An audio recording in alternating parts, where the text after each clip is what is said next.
नमस्कार विद्यार्थी मित्रांनो, स्मार्ट अभ्यास या यूट्यूब चॅनलवर आपले मनापासून स्वागत आहे. आज दिनांक 25 मार्चच्या ज्या महत्त्वपूर्ण चालू घडामोडी असणार आहेत त्याचा अभ्यास या व्हिडिओच्या माध्यमातून आपण करणार आहोत. तत्पूर्वी आपण जर चॅनलवर नवीन असाल तर चॅनलला सबस्क्राईब करून घ्या. व्हिडिओ जर आवडला तर व्हिडिओला लाईक करा. तसेच हा व्हिडिओ आपल्या विद्यार्थी मित्रांना नक्की शेअर करा, जेणेकरून याचा फायदा आपल्या मित्रांना सुद्धा होईल. चला मग सुरुवात करूया आजच्या महत्त्वपूर्ण चालू घडामोडींना. आणि पहिला प्रश्न अत्यंत महत्त्वाचा असणार आहे आपल्या परीक्षेच्या दृष्टीने. हा प्रश्न स्टार करून ठेवायचा आहे. तर प्रश्न असेल, नुकतेच महाराष्ट्र भूषण पुरस्कार कोणाला जाहीर झाला आहे? ऑप्शन्स या ठिकाणी देण्यात आले आहेत. याचे योग्य उत्तर असेल option number C, Ram Sutar यांना नुकतंच महाराष्ट्र भूषण पुरस्कार जाहीर झालेला आहे. तर त्याविषयी काही पॉईंट्स लक्षात ठेवायचे आहे. हे जे काही महाराष्ट्र भूषण 2024चं पुरस्कार आहे ते नुकतंच यावर्षी देण्यात आलेला आहे प्रसिद्ध शिल्पकार राम सुतार यांना. आणि हे राज्यातील सर्वोच्च असा पुरस्कार मानला जातो. या पुरस्काराचं क्रमांक आपल्याला लक्षात ठेवायचा आहे. तर 19वा क्रमांक या महाराष्ट्र भूषणचा आहे. याची सुरुवात 1996 साली झालेली होती. तर हे काही महत्त्वाचे मुद्दे याविषयी लक्षात ठेवायचे आहेत. या पुरस्काराचे पहिले विजेते होते कवी पु ल देशपांडे. पुरस्कार स्वरूप असतं 25 लाख रुपये. या अगोदरचे विजेता कोण होते असं जर आपल्याला विचारण्यात आलं तर ते सुद्धा लक्षात ठेवायचं आहे. 2023चे विजेता होते अशोक सराफ आणि 2022ला अप्पासाहेब धर्माधिकारी यांना हा पुरस्कार देण्यात आलेला होता. त्यासोबतच हे जे काही राम सुतार आहे त्यांच्याविषयी काही पॉईंट्स लक्षात ठेवा. यांनी प्रसिद्ध असणारे पुतळे भारतामधील जे आहेत ते बनवलेले आहेत. त्यामध्ये गुजरातमधील सरदार वल्लभभाई पटेल यांचं जे स्टॅच्यू ऑफ युनिटी आहे, जे की जगामधील सर्वात उंच पुतळा आहे, यांनीच ते बनवलेलं आहे. तसेच जे बँगलोर या ठिकाणचं कॅम्पागोडा यांचं स्टॅच्यू ऑफ प्रॉस्पेरिटी आहे, हे सुद्धा या राम सुतार यांनीच बनवलेलं आहे. तसेच यांना 1999 साली पद्मश्री पुरस्कार आणि 2016 साली पद्मभूषण पुरस्कार देऊन सन्मानित करण्यात आलेला आहे. तर हे पॉईंट्स अत्यंत महत्त्वाचे आहेत.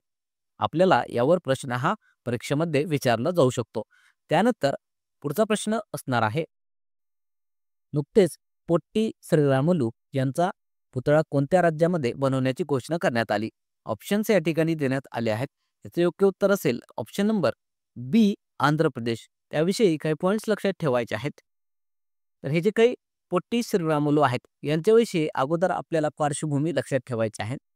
स्वातंत्र्यानंतर देशाच्या विविध भागामध्ये भाषेच्या आधारावर राज्य बनवा किंवा राज्य निर्मिती करा अशी मागणीही वाढलेली होती. यातच हे जे पोट्टी श्रीरामुलू होते, जे की तेलुगू भाषिक जे लोकांसाठी आंध्र प्रदेश या राज्याची निर्मिती करावी या मागणीसाठी ते उपोषणावर बसलेले असताना 58 दिवसानंतर त्यांचं निधन झालेलं होतं. यामुळे जे काही आजचं मद्रास भाग आहे त्या ठिकाणी मोठ्या प्रमाणामध्ये जनउद्रेक झालेला होता आणि यामुळे सरकारला नाईलाज असतो भाषेच्या आधारावर भारतातलं पहिलं राज्य आंध्र प्रदेशची निर्मिती करावी लागली होती. आंध्र प्रदेशची निर्मिती ही 1 ऑक्टोबर 1953 साली झालेली आहे आणि हे भारतातलं भाषेच्या आधारावर बनलेलं पहिलं राज्य आहे. तर हे अत्यंत महत्त्वाचा मुद्दा आहे, आपल्याला लक्षात ठेवायचा आहे. आणि नुकतंच या पोट्टी श्रीरामुलू यांचा पुतळा हा आंध्र प्रदेशची राजधानी अमरावती या ठिकाणी उभारला जाणार आहे आणि याची उंची असणार आहे 58 फूट. हे सुद्धा लक्षात ठेवायचं आहे. तसेच आंध्र प्रदेशचा उल्लेख आलेला आहे, तर त्याविषयी पॉईंट लक्षात ठेवायचे आहेत. राजधानी आहे सध्या अमरावती.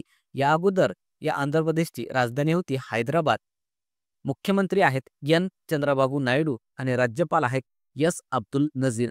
2 जून 2014ला या आंध्र प्रदेश राज्यामधून तेलंगणा हा राज्य वेगळा बनवण्यात आलेला आहे. तर हे सुद्धा मुद्दा आपण लक्षात ठेवा. त्यानंतर पुढचा प्रश्न बघण्या अगोदर एक अत्यंत महत्त्वाची एक अपडेट असणार आहे की नुकतंच आपण विद्यार्थ्यांसाठी चालू घडामोडीची वर्षभर चालणारी एक टेस्ट सिरीज लॉन्च केलेली आहे.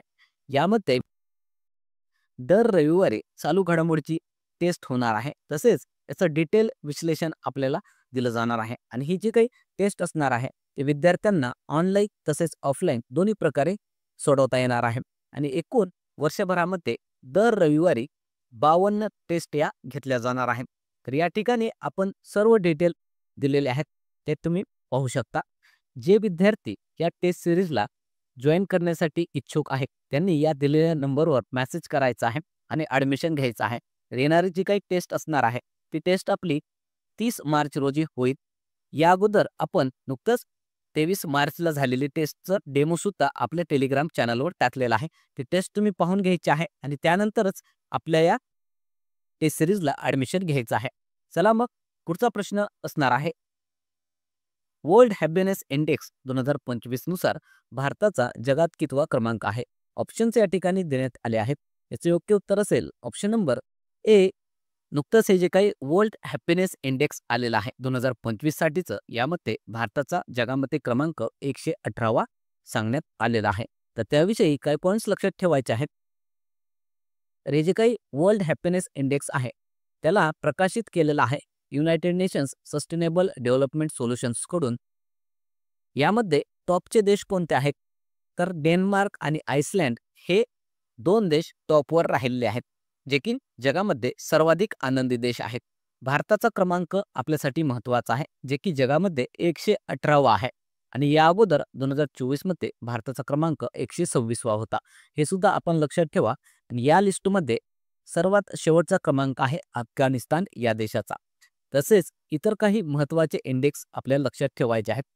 तर वर्ल्ड इनोव्हेशन इंडेक्स 2024चा त्यामध्ये भारताचा क्रमांक आहे 39वा. वर्ल्ड टॅलेंट इंडेक्स 2024 यामध्ये भारताचा क्रमांक 58वा आहे. एशिया पॉवर इंडेक्स आलेला आहे, त्यामध्ये भारताचा 3रा क्रमांक आहे आणि पहिला क्रमांक अमेरिका या देशाचा आहे.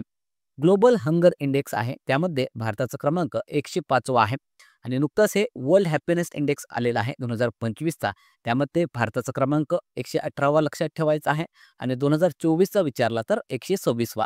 जेंडर इनइक्वॅलिटी इंडेक्स यामध्ये भारताचा क्रमांक 129वा आहे. करप्शन इंडेक्सनुसार भारताचा क्रमांक जगामध्ये 93वा आहे. नेटवर्क रेडीनेस इंडेक्समध्ये भारताचा क्रमांक 49वा. वर्ल्ड प्रेस फ्रीडम इंडेक्सनुसार भारताचा क्रमांक 159वा. तसेच मल्टी डायमेन्शनल पॉवर्टी इंडेक्स यामध्ये भारताची सर्वात वाईट अवस्था सांगण्यात आलेली आहे. हे सुद्धा आपण लक्षात ठेवायचं आहे. त्यानंतर पुढचा प्रश्न असणार आहे. एशिया फिल्म अवॉर्ड्स 2025 मध्ये सर्वश्रेष्ठ चित्रपटाचा पुरस्कार कोणी जिंकला? ऑप्शन्स या ठिकाणी देण्यात आले आहे.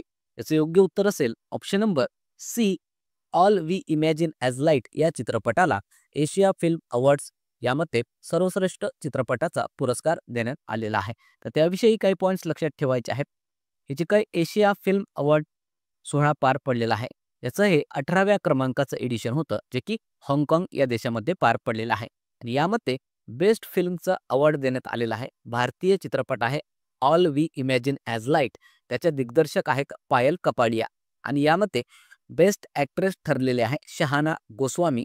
त्याचा चित्रपट आहे संतोष. हे पॉईंट्स या सोहळ्याविषयी आपल्याला लक्षात ठेवायचे आहेत. तसेच अजून एक चित्रपट सृष्टीशी संबंधित एक चित्रपट सोहळा असतो, त्याचं नाव आहे आयफा. याविषयी सुद्धा पॉईंट्स लक्षात ठेवा. याचं हे 25व्या क्रमांकाचं एडिशन होतं. ठिकाण होतं भारतामधील जयपूर. बेस्ट ॲक्ट्रेस यामध्ये ठरली होती नितांशी गोयल तिच्या लापता लेडीज या चित्रपटासाठी आणि बेस्ट ॲक्टर कार्तिक आर्यन भूल भुलैया 3 या चित्रपटासाठी. हे अत्यंत महत्त्वाचे मुद्दे आहेत. आपल्याला यावर परीक्षांमध्ये प्रश्न हा विचारला जातो. त्यानंतर पुढचा प्रश्न असणार आहे. खेलो इंडिया पॅरा गेम्स 2025चा शुभंकर काय असणार आहे? ऑप्शन्स या ठिकाणी देण्यात आले आहेत. त्याचे योग्य उत्तर असेल ऑप्शन नंबर बी. उज्ज्वला असं त्या शुभंकरचं नाव असणार आहे.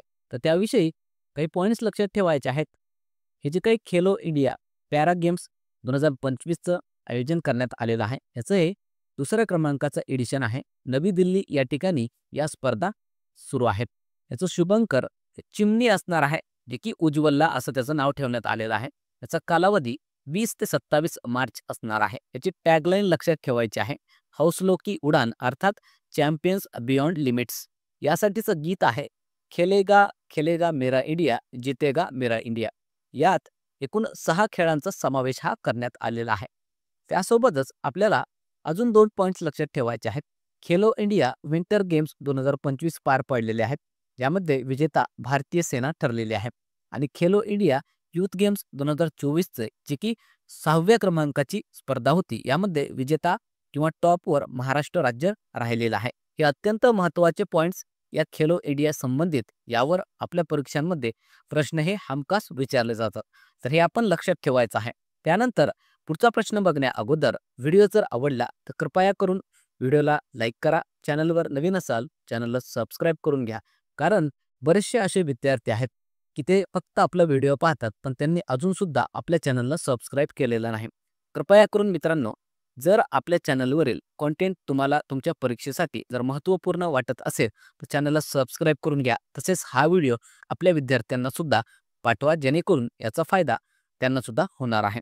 त्यानंतरचा प्रश्न असणार आहे, रामनाथ गोयंका पुरस्कार कोणत्या क्षेत्रासाठी दिला जातो? ऑप्शन्स या ठिकाणी देण्यात आले आहे.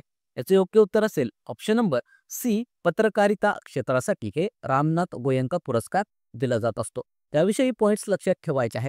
तर नुकतंच रामनाथ गोयंका पुरस्कार 2025 याची घोषणा झालेली आहे. तर याचं हे 19व्या क्रमांकाचं एडिशन होतं. यामध्ये एकूण देशभरातील 27 पत्रकारांना पुरस्कार देण्यात आलेले आहे. या पुरस्काराचं वितरण राष्ट्रपती द्रौपदी मुर्मू यांच्या हस्ते करण्यात आलेलं आहे. या पुरस्काराची स्थापना इंडियन एक्सप्रेस ग्रुप करून करण्यात आलेली होती. हे मुद्दा आपण लक्षात ठेवायचा आहे. आणि हे जे काही इंडियन एक्सप्रेस आहे त्याचे संस्थापक हे आहेत रामनाथ गोयंका आणि यांच्याच नावाने हे पुरस्कार दरवर्षी दिला जातो. पुरस्काराची रक्कम असते 1,00,000 रुपये. त्यानंतर पुढचा प्रश्न असणार आहे, जागतिक वन दिवस कधी साजरा करण्यात आला? ऑप्शन्स या ठिकाणी देण्यात आले आहेत. त्याचे योग्य उत्तर असेल ऑप्शन नंबर ए, दरवर्षी 21 मार्चला जागतिक वन दिवस अर्थात वर्ल्ड फॉरेस्ट डे साजरा केला जात असतो. त्याविषयी पॉइंट्स लक्षात ठेवायचे आहेत. तर हे जे काही जागतिक वन दिवस 21 मार्चला साजरा करण्यात आलेला आहे त्याची 2025 ची थीम होती जंगले आणि अन्न. तर ही थीम आपल्यासाठी महत्त्वाची आहे. त्यासोबतच काही इतर महत्त्वाचे पॉइंट्स जे आपल्या परीक्षेच्यासाठी महत्त्वाचे आहेत ते लक्षात ठेवायचे आहेत. सध्या महाराष्ट्रामध्ये एकूण राष्ट्रीय उद्यान आहेत 6. या ठिकाणी एडिटिंगमध्ये ते चूक झालेली आहे मित्रांनो. 106 नसू ते फक्त 6 आहे. आणि हे 6 राष्ट्रीय उद्यानं कोणकोणती आहेत तर त्यांची नावं लक्षात ठेवायची आहेत. ताडोबा राष्ट्रीय उद्यान चंद्रपूर जिल्ह्यामध्ये आहे. नवेगाव राष्ट्रीय उद्यान गोंदिया, पेंच राष्ट्रीय उद्यान नागपूर, संजय गांधी राष्ट्रीय उद्यान बोरिवली, उगामल राष्ट्रीय उद्यान अमरावती, चांदोली राष्ट्रीय उद्यान हे 3 जिल्ह्यांमध्ये याचं क्षेत्र पसरलेलं आहे. सांगली, सातारा आणि कोल्हापूर. तसेच भारतामध्ये पहिले राष्ट्रीय उद्यान कोणते होते हे खूप वेळा परीक्षांमध्ये प्रश्न विचारण्यात आलेला आहे. त्याचं नाव असेल जिम कार्बेट, जे की उत्तराखंड या राज्यामध्ये आहेत. भारतात सर्वाधिक राष्ट्रीय उद्याने मध्य प्रदेश या राज्यामध्ये आहेत आणि त्यांची संख्या 11 एवढी आहे. 1972 साली वन्यजीव संरक्षण कायदा करण्यात आलेला होता. 1973 ला प्रोजेक्ट टायगर सुरू करण्यात आलेलं होतं, ज्याद्वारे वाघांचं जतन आणि संरक्षण करून त्यांची संख्या वाढवण्यावर भर देण्यात आलेला होता. 1980 ला वन संरक्षण कायदा करण्यात आलेला होता.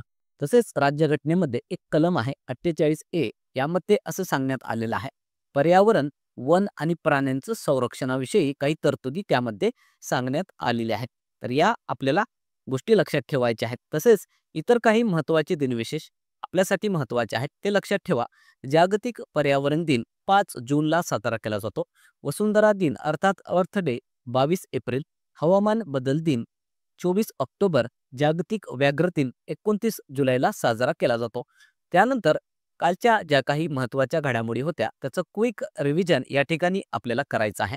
तर पहिला प्रश्न आपण काल बघितला होता, नासाचे अंतराळवीर 9 महिन्यानंतर पृथ्वीवर परतले, त्यांचे नाव काय आहे?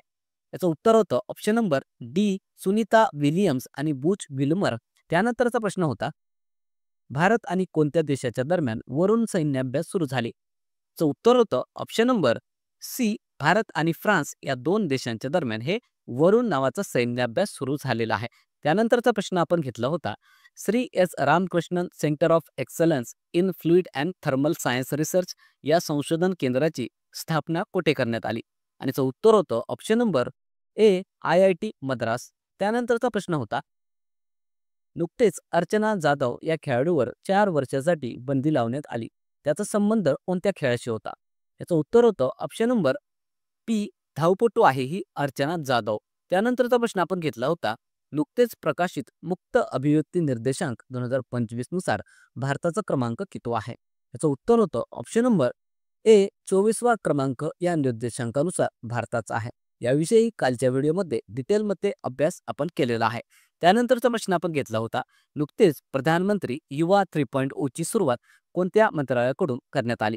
ऑप्शन्स या ठिकाणी आपण दिले होते आणि याचं उत्तर होतं ऑप्शन नंबर डी, शिक्षण मंत्रालयाकडून हे प्रधानमंत्री युवा 3.0 ची सुरुवात करण्यात आलेली आहे. त्यानंतरचा प्रश्न होता, आंतरराष्ट्रीय आनंदी दिन 2025 ची थीम काय आहे? याचं उत्तर होतं option number B, caring and sharing. त्यानंतर काल आपण होमवर्क क्वेश्चन दिला होता. तर होमवर्क क्वेश्चन असा होता, की महिला T20 विश्वकप 2024चा विजेता कोण ठरला? याचं उत्तर हे बऱ्याचशा विद्यार्थ्यांनी कमेंट बॉक्समध्ये दिलेलं आहे. त्याचं मनापासून अभिनंदन. यावरून दिसून येत आहे, की आपले विद्यार्थी चालू घडामोडींचा किती चांगल्या प्रकारे अभ्यास हे करत आहेत. याचा फायदा तुम्हाला नक्कीच येणाऱ्या सर्वच परीक्षांमध्ये दिसून येणार आहे. ज्या विद्यार्थ्यांनी याचं उत्तर दिलेलं नाही, त्यांच्यासाठी उत्तर आपण सांगणार आहोत. याचं उत्तर असणार आहे ऑप्शन नंबर सी, न्यूझीलंड महिला क्रिकेट संघ जे आहे त्याने नुकतंच T20 विश्वकप 2024चा किताब जिंकलेला आहे. त्यानंतर आजचा होमवर्क क्वेश्चन असणार आहे. अतिशय महत्त्वाचा हा प्रश्न आहे. 2025च्या भारतीय प्रजासत्ताक दिनाचे प्रमुख पाहुणे कोणत्या देशाचे राष्ट्रपती होते? ऑप्शन्स या ठिकाणी आपण दिले आहे. अतिशय सोपा प्रश्न आहे. बघूया किती विद्यार्थ्यांना या प्रश्नाचं उत्तर हे माहिती आहे. चला मग थांबूया या ठिकाणी. व्हिडिओ जर आवडला तर व्हिडिओला लाईक करा. चॅनलवर नवीन असाल तर कृपया करून चॅनलला सबस्क्राईब करून घ्या.